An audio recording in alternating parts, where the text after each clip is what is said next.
إن الحمد لله نحمده ونستعينه ونستغفره ونؤمن به ونتوكل عليه ونعوذ بالله من شرور أنفسنا ومن سيئات أعمالنا. من يهده الله فلا مضل له ومن يضلل فلا هادي له أو فلن تجد له وليا مرشدا.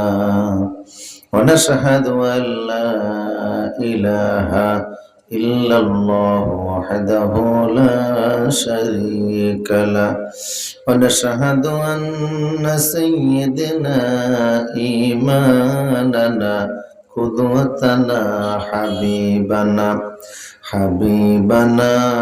طبيبنا وطبيب أرواحنا محمد الذي أرسله بالحق بشيرا ونذيرا وداعيا إلى الله بإذنه وسراجا منيرا.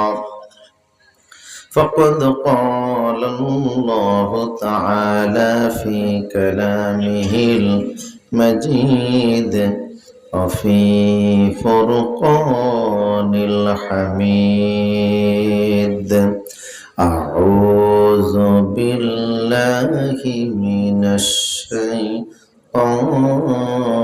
الرجيم. بسم الله الرحمن الرحيم. هو الذي أرسل رسوله بالهدى ودين الحق ليظهره على الدين كله ولو كره المشركون. إن الله وملائكته يصلون على النبي يا أيها الذين آمنوا صلوا عليه وسلموا تسليما. اللهم سيدنا مولانا محمد وعلى آله مولانا تشريف لائے جبان نبی کفر روانہ ہو گیا کفر روانہ ہو گیا پیارے نبی کی نور سے روشن زمانہ ہو گیا. اللہم سیدنا مولانا محمد وعلى آله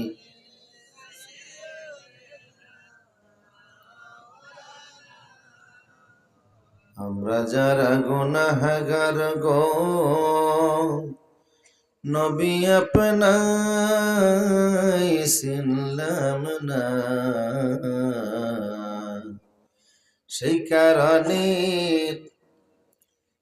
কারণে রোজ হাসরে আমাদেরকে ভুইলেন না.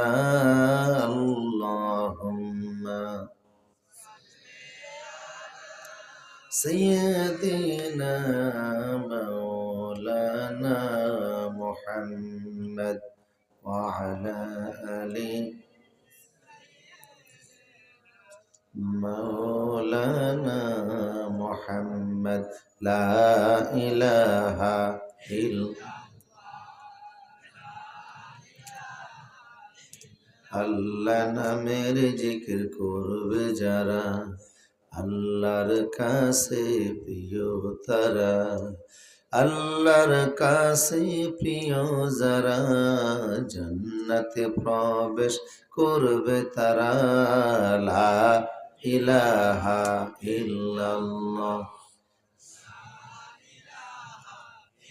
লা ইলাহা ইল্লাল্লাহ, মুহাম্মাদুর রাসূলুল্লাহ সাল্লাল্লাহু আলাইহি ওয়াসাল্লাম।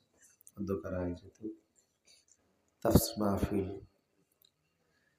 সদর জলসা, হাজারাত উলামায়ে কেরাম, মঞ্চ বিশিষ্ট জাতির শ্রেষ্ঠ সন্তান উলামায়ে কেরাম, আইম্মায়ে মাসাজিদ, আমার পূর্বে কথা বলেছেন লক্ষ্মীপুরের কৃতি সন্তান হযরত মাওলানা আব্দুর রশিদ লক্ষ্মীপুরী, সম্মানিত সুধী মণ্ডলী, বাংলাদেশের প্রান্তিক জেলা লক্ষ্মীপুর জেলার অন্যতম নদী মেঘনা নদীর তীরবর্তী অঞ্চলের অবস্থানকারী বসবাসকারী মুসলমান সমাজ যারা আছেন, পর্দানিশের মা বোন যারা আছেন, সবাইকে আমি আমার অন্তঃস্থল থেকে মোবারকবাদ, শুভেচ্ছা এবং অভিনন্দন জানাচ্ছি। জুলাই অগাস্টের দেশ স্বাধীনের পরে এই অঞ্চলে প্রথম আসতে পেরেছি। আল্লাহ পাকের শুকরগুজার হচ্ছে যিনি আমাদেরকে কোরআনের মজলিসে বসার তৌফিক দান করেছেন। এই জন্য সকলে বসছি আলহামদুলিল্লাহ। রব্বানা লাকাল হামদ হামদান কাসীরান তাইয়িবান মুবারাকান ফীহি ইয়া রাব্বি লাকাল হামদু কামা ইয়ানবাগি লিজালালি ওয়াজহিক ওয়া আযীমি সুলতানিক। লক্ষ কোটি দুরূদ এবং সালাম বিশ্ব নবীর প্রতি, যিনি সর্বশেষ এবং সর্বশ্রেষ্ঠ নবী ও রাসূল হিসেবে পৃথিবীতে এসেছে। আত্মার মাগফিরাত কামনা তাদের হতে যাদের ত্যাগের বিনিময়ে ইসলাম আজও পৃথিবীতে টিকে আছে। অতঃপর আপনাদের দৃষ্টি আকর্ষণ করছে, আমি অনেক দূর থেকে এসেছি, আবার যেতে হবে আগামীকালকার মাহফিল ময়মনসিংহ ঈশ্বরগঞ্জ। সাধারণত দূরের মাহফিল খুব একটা নেই না, তবে এই প্রোগ্রামগুলি 1 বছর আগে নেওয়া। দূরে দূরে মাহফিল নিলে ক্লাস করতে সমস্যা হয়, নিজেরাও নিজে সময় দেওয়া যায় না। পার্শ্ববর্তী 2-4 উপজেলার ভিতরে প্রোগ্রাম করলে আমলও ঠিক থাকে, ক্লাসও ঠিক থাকে, কিছু কথাও বলা যায়। যাই হোক, আল্লাহ পাক যেহেতু এনেছেন, আপনারাও কষ্ট করে বসে আছেন, কিছু কথা বলার চেষ্টা করে আল্লাহ কবুল করুন। সারা বাংলাদেশে অক্টোবর মাস থেকে মাহফিল শুরু হয়েছে, তবে এবছর আলেমরা যেই কণ্ঠে, যেই চেতনায়, যেই মানসিকতায়, যে স্বাধীনতায় কথা বলতেছেন, বিগত 17 বছর এইভাবে কথা বলতে পারেন নাই। আলেমদের কথা বলার অধিকার ছিল, তবে স্বাধীনতা ছিল না। পক্ষে কথা বললে মুক্তিযোদ্ধা, স্বাধীনতার চেতনার দাবি, আর বিপক্ষে কথা গেলেই রাজাকার। অবশ্য এখন রাজাকার রাজাকার বলার দিন শেষ, এইটা আর এখন মানুষ খায় না, এই ট্যাবলেট এখন আর মানুষ গিলতে চায় না, এই খেলা এখন শেষ হয়ে গেছে, ঠিক কিনা বলেন? তারপরে যুদ্ধপরাধী, স্বাধীনতার চেতনা বিরোধী, এই জাতীয় শব্দ এখন মানুষ আর শুনতে চায় না। আজ যারা এগুলি নিয়ে খেলতো, এরা অনেকে কট হয়ে গেছে। কথা বলুন, ঠিক কিনা?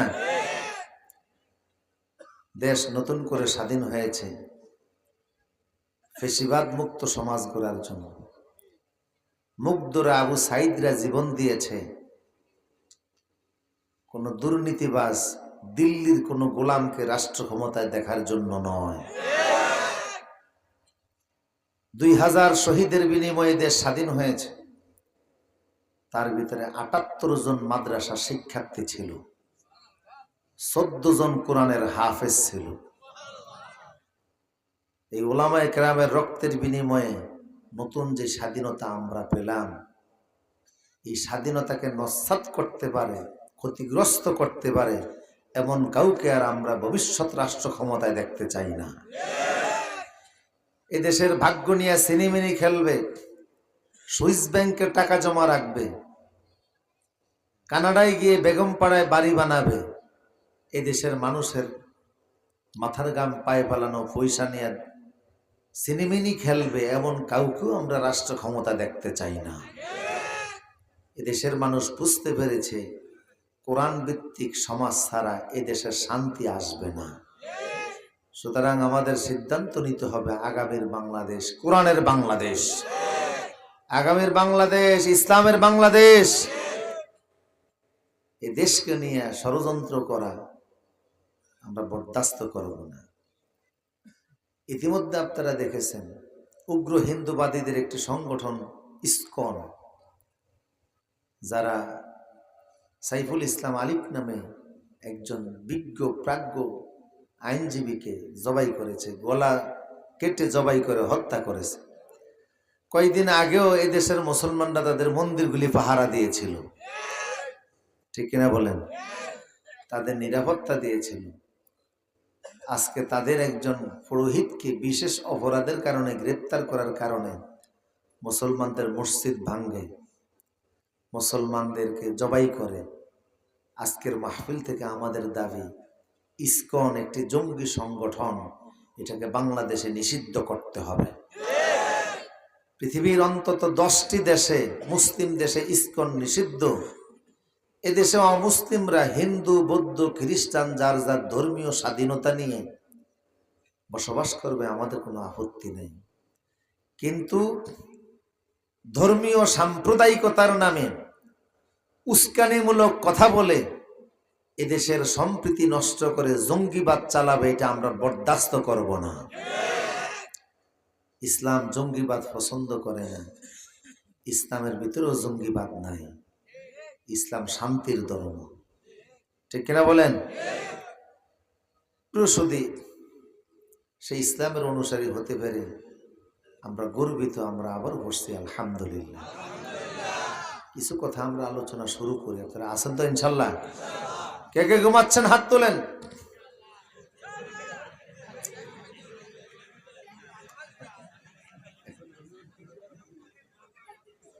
ঘুমাইলে আবার হাত উঠে কিভাবে না? আচ্ছা, যাই হোক, ব্যারোমিটার চাপ দিলাম আর কি, দেখলাম আপনাদের। আল্লাহ কবুল করুন। আমি আপনাদের সামনে আল্লাহর কোরআনের 114 সূরার ভিতর থেকে ক্রমিক নাম্বার অনুযায়ী 61 নাম্বার সূরা সব থেকে তেলাওয়াত করেছি। এর আয়াত সংখ্যা 14, রুকু সংখ্যা 2। হিজরতের পর সূরাটি নাজিল হয়েছে, এই জন্য মাদানী। এই সূরার 9 নম্বর আয়াত থেকে আমরা কথা বলছি ইনশাআল্লাহ। আল্লাহ পাক বলছেন, হুয়াল্লাযী আরসালা রাসূলাহু বিল হুদা, তিনি সেই মহান সত্তা, মহান সে আল্লাহ যিনি তার রাসূলকে পৃথিবীতে পাঠিয়েছেন। খালি হাতে পাঠান নাই, বিল হুদা ওয়া দীনিল হক, হেদায়েত এবং সত্য ধর্ম সহকারে পাঠিয়েছেন, যেন বিশ্বের সমস্ত বাতিল ধর্মের উপরে তিনি ইসলামকে প্রতিষ্ঠিত করে দিতে পারেন। এই পৃথিবীতে আল্লাহর যত নিয়ামত আছে, কোরআন বলছে ওয়াইন তাউদ্দু নি'মাতাল্লাহি লা তুহসুহা, আল্লাহর নিয়ামত কখনো তোমরা গুনে গুনে শেষ করতে পারবে না। পৃথিবীতে আল্লাহর যত নিয়ামত আছে, দুটি নিয়ামত সবচেয়ে বেশি। তার একটি হলো আল্লাহ আমাদেরকে ইমানের দৌলত দান করে দিয়েছেন। লাকাদ মান্নাল্লাহু আলাল মুমিনিনা ইয়ামুন্নুনা আলাইকা আন আসলামু কুল লা তামুন্নু আলাইয়া ইসলামাকুম বালিল্লাহু ইয়ামুন্নু আলাইকুম আন হাদাকুম লিল ঈমান। নবী হে, লোকদেরকে আপনি বলে দিন তারা মনে করে ঈমান এনে তারা আল্লাহর উপকার করেছে, আসলে কিন্তু তা নয়। ঈমানের কারণে তাদের উপকার হয়েছে। ঈমানদার যারা, তারা ঈমান আনার কারণে পৃথিবীর সবচেয়ে বড় দামি সম্পদে পরিণত হয়ে গেছে। ঈমান পৃথিবীর সেরা নেয়ামত। এই পৃথিবীতে হাজার হাজার কোটি কোটি টাকার মালিক আছে, ঈমান না থাকার কারণে জাহান্নামের লাকড়ি হবে। কথা বলেন না? এদেশের বহু শিল্পপতি আছে, পয়সাওয়ালা আছে, বড় বড় কোম্পানির মালিক, কিন্তু ভিতরে ঈমান নাই, 2 পয়সার দাম নাই। কথা কোন না? বর্তমান পৃথিবীর প্রথম সারির সম্পত্তির মালিক যারা, অধিকাংশের ঈমান নাই, ইহুদি খ্রিস্টান ধর্মে বিশ্বাসী, মুমিন হতে পারে নাই। তার ভিতরে একজন অন্যতম শিল্পপতি বিল গেটস, নাম শুনছেন আপনারা? সফটওয়্যার নির্মাতা, সারা পৃথিবীর সফটওয়্যার চালায়। বিল গেটস পৃথিবীতে এত উপকার করে এত মানুষের, বাংলাদেশে তার 4টা হসপিটাল আছে, আইসিডিডিআর হসপিটালগুলিকে বলা হয় কলেরার হসপিটাল, ডায়রিয়ার হসপিটাল। চাঁদপুরের মতলবের ভিতরে এমন একটা হসপিটাল আছে, আরো 4 জায়গায় আছে। যত আপনি ডায়রিয়া রোগে আক্রান্ত হন না কেন, ওই জায়গার যদি স্যালাইন খান আর ওষুধ খান, কয়েক ঘন্টার ভিতরে সুস্থ হয়ে যাবেন। এক সময় মানুষ কলেরায় মারা যাইতো, কথা কোন না? ডায়রিয়ায় মারা যাইতো, এখন আর মারা। এটা জীবাণু থেকে তারা এমন ওষুধ আবিষ্কার করে ফেলেছে, পরীক্ষা নিরীক্ষা করে মানুষ এখন আর এই রোগে মরে না। এটা যিনি করেছেন বিল গেটস, হাজার হাজার রোগী তার ওষুধ খায়া সুস্থতা লাভ করে। সারা পৃথিবীর 148টা দেশে তার এই হসপিটালগুলি আছে। বাংলাদেশে আছে 4টা। এই হসপিটালগুলি নিয়ে আপনি চিকিৎসা নিতে গেলে 1 টাকাও লাগবে না, বেড ভাড়া লাগবে না, ওষুধের টাকা লাগবে না, ডাক্তারের কোনো ফি দেওয়া লাগবে না, ভর্তি ফি লাগবে না, কোনো টাকা পয়সা কোনো ধরনের কিছু লাগবে না। বিনা টাকায় আপনি চিকিৎসা নিতে পারবেন। এত উপকার করে লোকটা সারা পৃথিবীতে কোটি কোটি টাকা ব্যয় করে, কিন্তু ইমানের দৌলত না থাকার কারণে এত উপকার করার পরেও জান্নাতি না জাহান্নামী। বুঝতেছেন আপনারা কথা? তাহলে পৃথিবীর সবচেয়ে দামি সম্পত্তির নাম কি? এই জন্য আল্লাহ বলছেন কদ আফলাহাল মুমিনুন, যারা ঈমান এনেছে তারা সফল হয়ে গেছে। বিশ্বনবীর কাছে একজন নেতা আসলো, তার নাম ছিল আদি, হাতিম তাইর ছেলে। হাতিম তাইর নাম শোনেন নাই? এখানে এমন একটা লোকও খুঁজে পাওয়া হয়তো বা যাবে না। যারা বেশি দান সদকা করে তাদেরকে লোকেরা বলে হাতিম তাই। কথা বলেন কিনা? হাজি মহসিন বলে। হাতিম তাই পৃথিবীর এত বড় দানশীল মানুষ, তার নামে অনেক নাটক, অনেক সিনেমা, অনেক গল্প তৈরি হয়েছে, অনেক বই লেখা হয়েছে, অনেক উপন্যাস লেখা হয়েছে। হাতেম তাই বিশ্ব নবীর নবুয়াতের 8 বছর আগে ইন্তেকাল করেছে। তার ছেলে আদি আল্লাহর নবীর কাছে আসলো। আল্লাহু আকবার বলেন। আদিও ছিল একজন রাষ্ট্রপ্রধান, হাতিম তাই ছিল রাষ্ট্রপ্রধান। আদি এসে বলল, ইয়া রাসূলুল্লাহ, আমি আপনার কাছে এসেছি কিছু সময় আপনার সাথে কাটাবো। আদি মনে মনে ভাবতেছে, মুহাম্মদ সাল্লাল্লাহু আলাইহি ওয়াসাল্লাম সারা দুনিয়া এখন জয় করা শুরু করছে। পৃথিবীর এক এক জায়গায় অভিযান চালায়, মুসলমান সেই এলাকা দখল করে নেয়। এখন মুহাম্মদ যদি একজন বাদশা হবেন, তাইলে আমি ওনার বিরুদ্ধে লড়াই করব। আমিও তো বাদশা, মুহাম্মদও বাদশা, আমিও বাদশা, বাদশায় বাদশা লড়াই করব, মারামারি করব, বিজয় যার হয় হবে। কিন্তু মুহাম্মদ সাল্লাল্লাহু আলাইহি ওয়াসাল্লাম যদি নবী হয়, দুনিয়ার সমস্ত বাচ্চা একত্রিত হলে ওনার সাথে পারবে না, কারণ নবীদের মোকাবেলা করার মতো ক্ষমতা বিশ্বের কারোর। এখন মুহাম্মদ কি আসলে নবী না আসলে বাচ্চা, আমি একটু যাচাই করব। সে মসজিদে নববীতে এসে আল্লাহর নবীকে অবজারভেশন করতে লাগলো। হাতিম তাই ছেলে আদি। আল্লাহর নবী মসজিদ থেকে বের হলেন, বললেন, আদি রে চলো আমার বাসায় চলো। আদির হাত ধরে আল্লাহর নবী তার ঘরের ভিতরে নিয়ে যাচ্ছেন। রাস্তায় একটা ছোট্ট মেয়ে রসুলের কাছে আসছিল। সাথে একজন বৃদ্ধা রমণী আল্লাহর নবীকে মহিলা সালাম দিয়ে বলল, হে নবী, আপনার সাথে আমার একটু পরামর্শ আছে। রসুল্লাহ দাঁড়িয়ে গেলেন। মহিলা এবং বাচ্চা মেয়েটার কথা রসুল প্রায় 1 ঘন্টা যাবৎ শুনলেন। হাতেম তাই মনে মনে ভাবে, একজন মেম্বারকেও রাস্তার মধ্যে 5 মিনিট দাঁড় করিয়া কথা বলা যায় না। মুহাম্মদ যদি বাচ্চা হবেন, এতক্ষণ দাঁড় করে একটা বাচ্চা মেয়ে কথা বলতে পারে না। কথা বল না কেন?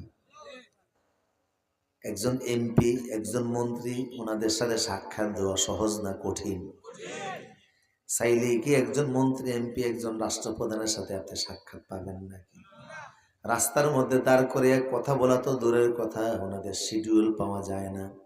কিন্তু মুহাম্মদ সাল্লাল্লাহু আলাইহি সাল্লামকে দাঁড় করে একজন বৃদ্ধা রমণী আর একটা বাচ্চা মেয়ে যে পরিমাণ কথা বলল, আমার মনে হয় উনি আসলে কোনো দুনিয়াবি বাচ্চা না, উনি আল্লাহর পয়গম্বর। ঘরে গিয়ে প্রবেশ করলেন আদি রাসূলুল্লাহ সাল্লাল্লাহু আলাইহি সাল্লাম সহ। আল্লাহর নবী ঘরে প্রবেশের পরে বললেন, আদি বসেন। কোথায় বসতে দিবেন? রসুলের ঘরে কোনো বিছানা নেই, কোনো খাট নেই, পালং নাই, সোফা সেট নাই, ডাইনিং টেবিল নেই, ড্রেসিং টেবিল নেই, রসুলের ঘরের জানালা পর্যন্ত নাই। একটা দরজা আছে, ওই দরজার সামনে কোনো চৌকাট নাই, একটা কাপড় ঝোলানো আছে। দাঁড়ালে পরে মাথাটা ঘরের ছাদের সঙ্গে আটকে যায়। এই হলো আল্লাহ নবীর ঘরের অবস্থা। আল্লাহ নবী ঘরের ভিতরে একটা মাদুর মাত্র, একটা বিছানার চাদর। রসুল্লাহ আদিরে দিয়া বললেন, আদি আপনি চাদরের মধ্যে বসেন। রসুল নিজে মাটির মধ্যে বসে গেলেন। আল্লাহু আকবার।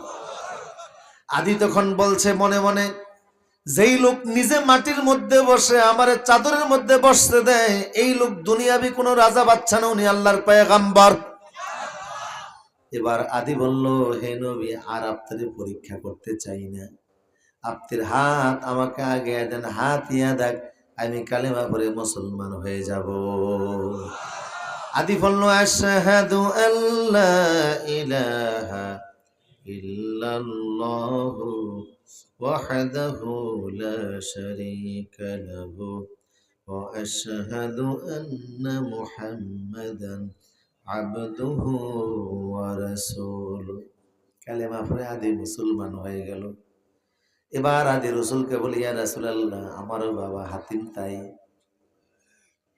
এমন কোনো মানুষ নেই যে তার ঘরে এক বেলা খায় নাই। আমার বাবা এমন ছিলেন, এতটা বড় দানশীল ছিলেন।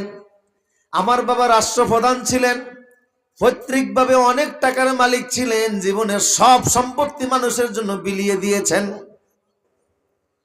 শুধু তাই নয়, পার্শ্ববর্তী দেশের এক শাসক আসছিল, আমাদের দেশ দখল করত। মনোযোগ আছে না আপনাদের? ওই দেশের বাচ্চা যখন আমার আব্বার সাথে যুদ্ধ করার সিদ্ধান্ত নিল, তখন আমার আব্বা বলল, আমি আপনার সাথে যুদ্ধ করব না। আপনি যুদ্ধ করতে ক্যান্সার করে আপনার দেশটা দখল করতে, তো দখল করার দরকার কি? আমি নিজে দেশ ছেড়ে দিচ্ছি। চিন্তা করছেন?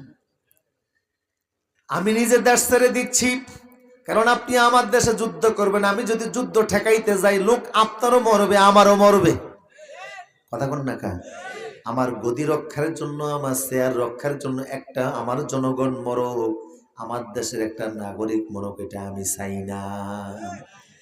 2000 বছর পূর্বের একজন মুসলিম রাষ্ট্রপ্রধান যুদ্ধের কারণে তার দেশের একটা নাগরিক মরক, এটা তিনি চান না। স্বেচ্ছায় তিনি রাজক্ষমতা ছেড়ে দিয়েছেন। আর ভোটবিহীন সরকার 17 বছর ছিল। রাষ্ট্র ক্ষমতা রাখার জন্য হাজার হাজার মানুষ হত্যা করেও দেশের রাষ্ট্র ক্ষমতা চেয়ারটা ছাড়তে চায় নাই। জনগণ যখন ছাড়ার জন্য গেছে, তখন পলাইতে বাধ্য হয়েছে। কথা বলেন না কা? আরো যদি খুন করে ক্ষমতা ধরে রাখা যাইতো, তাহলে আরো মানুষ। ক্ষমতার কি লোভ, চেয়ারের কি লোভ? এই চেয়ারটা বড় কঠিন চেয়ার, এটা মানুষ ছাড়তে ছাড়ে নেওয়া লাগে। কথা বলেন ঠিক কিনা? আমার প্রিয় সুধী, এমন এক ভোটের ব্যবস্থা ছিল, মরা মানুষও এসে ভোট দিছে, কিন্তু জিন্দারা দিতে পারে নাই। কথা বলে না? এক এলাকায় লোকেরা ভোট চাইতেছে কবরস্থানের দিকে মাইক দিয়ে। আমার ভাই, তোমার ভাই, বল্টু ভাই, বল্টু ভাই, বল্টু ভাইয়ের মার্কা কি কোদাল ছাড়া আবার কি? কোদাল মার্কায় বল্টু ভাই দাঁড়াইছে, ভোট চাইতেছে কবরস্থানে। এক লোক গিয়া পাবলিসিটারের কলারের ভিতরে চেপে ধরেছে, বেটা কোথায় ভোট চাস? মরা মানুষকে ভোট দিতে পারবে নাকি? কয় জিন্দা মানুষের ভোট দেওয়ার যেহেতু সুযোগ নেই, মরা মানুষের ভোটগুলি সিল মারমু। এই যে কবরস্থান, এটা নতুন কবরস্থান, এখানে যত মাইয়াত ভোট উঠানের পরে মারা গেছে। আমরা ভাবছি বল্টু ভাইয়ের নাট বল্টু মার্কায় এদের ভোটগুলি আমরা সিল মাইরা দেব। এখন তাদেরকে একটু জানান দরকার আছে না, তাই মাইক দিয়ে জানিয়ে দিতে আছে। কথা বলে না, মানুষ কত বড় পাগল! কেউ টাকার পাগল, কেউ পয়সার পাগল, কেউ ক্ষমতার পাগল। কথা বলে ঠিক কিনা? কেউ অর্থের পাগল, সব পাগল। আবার কেউ ইমানের পাগল, আমলের পাগল। আমার প্রিয় সুধী, হাতিম তাই বলল আমার দেশ দখল করবেন, আমি চলে যাচ্ছি, দেশ ছেড়ে দিলাম। দেশ ছেড়ে দিয়ে জঙ্গলে চলে গেল হাতিম তাই। অন্য দেশের বাচ্চা এসে এই দেশটা দখল করে নিয়ে ঘোষণা দিল, হাতিম তাইকে যারা আমার কাছে ধরে এনে দিতে পারবে জীবিত অবস্থায় আমি 10,000 টাকা দিব। ওনাকে পাওয়া যাচ্ছে না, উনি কোন জায়গায় জঙ্গলে জানি লুকিয়ে গেছে। এই সংবাদটা এখন সারা দেশের ভিতরে ছড়িয়ে গেছে, হাতিম তাইরে দড়ি দিতে পারলে কত হাজার। যে এলাকায় উনি লুকিয়ে আছে পাহাড়ি এলাকার, সেই এলাকার বুড়া মানুষ তার ছোট্ট মেয়েকে নিয়ে, স্ত্রী নিয়ে থাকেন। মেয়েটা বলছে, বাবা তুমি কি একটা সংবাদ শুনেছো? আমাদের আগের রাষ্ট্রপ্রধান তিনি পালাইছে। এই এলাকায় যে হাতিম তাই বসবাস করে তাদের প্রতিবেশী হিসাবে ওইটা ওরা জানতো। বাবারে শুনেছি নতুন সরকার ঘোষণা দিয়েছে হাতিম তাইকে জীবিত ধরে দিতে পারলে 10,000 টাকা পুরস্কার দিবে। চলো না আমরা হাতিম তাইরে খুঁজি, যদি পাওয়া যায় তাইলে বাচ্চার কাছে নিয়ে ওনারে সপর্দ করলে 10,000 টাকা আমাদের আর পিছনে তাকাতে হবে না, আমাদের ঘরটাও সুন্দর বানাতে পারবো, কিছুদিন ভালো খাইতে পারবো। হাতিম তাই এই কথাটা শুনছে, মেয়েটার কথা, দৌড়ে গিয়া বলল, হাতিম তাইকে খোঁজা লাগবে না, আমি নিজে হাতিম তাই, আমারে গ্রেফতার করে নতুন সরকারের হাতে তুলে দিলে যদি তোমরা কিছু টাকা পাও আমার আপত্তি নাই। বুঝেননি আপনারা কথা? সাধারণ মানুষ কতটা স্যাক্রিফাইস!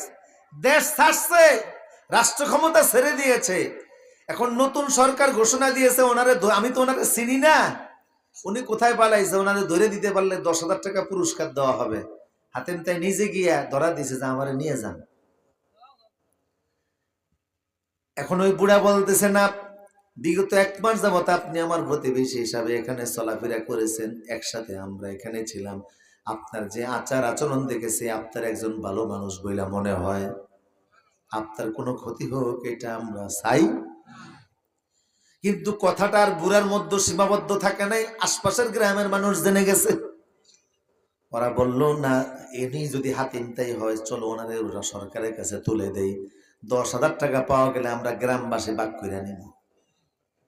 নিয়ে আসছে হাতিম তাইকে, দেশের নতুন সরকারের কাছে বলল, উনি রাষ্ট্রপ্রধান সাবেক, উনি পলায়ন করেছে এখান থেকে, ওনাকে আমরা ধরে আনছি, আমাদেরকে টাকা দেন। জিজ্ঞেস করলো, ওনাকে তোমরা চিনলা কি করে? কয় উনি নিজে আইসা আমাদের কাছে ধরা দিছে যে উনি নিজে হাতিম তাই। এমনিতে আমরা ওনারে চিনতাম না, কারণ সেই যুগে তো ফেসবুক ছিল না। কথা বলেন না কা?